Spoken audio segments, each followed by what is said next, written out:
Hello বন্ধুরা, সবাইকে good morning. সবাই কেমন আছো? তো কালকে রাতে তোমাদেরকে বলেছিলাম যে আমরা আজকে সকালবেলায় দক্ষিণেশ্বর যাব। আজকে হলো কৌশিকী অমাবস্যা, তো সেই জন্য দক্ষিণেশ্বরে যাব পুজো দিতে। তো সেই জন্য দেখো রেডি হচ্ছি আমি। তারপর দেখো এখানে আমি ব্যাগটা গুছিয়ে নিচ্ছি। এই যে জলের বোতলটা, এখানে গরম জল ভরে নিয়েছি। এই বোতলগুলোতে গরম জল ভরলে জলটা অনেকক্ষণ গরম থাকে। আর এই দেখো এখানে হয়েছে পুকুর জন্য নিয়েছি সেরেল্যাক, কারণ ও যদি বাইরে গিয়ে খিদে পায় তখন আমি ওকে খাইয়ে দিতে পারবো।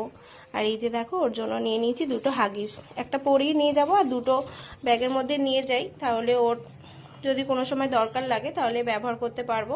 আমি যখনই বাইরে যাই পুকুর জন্য এই তিনটে জিনিস আমার সব সময়ই সঙ্গে থাকে। আর এইদিকে দেখো পুকু সকালবেলা ঘুম থেকে উঠে ফোন নিয়ে এখন কার্টুন দেখছে শুয়ে শুয়ে।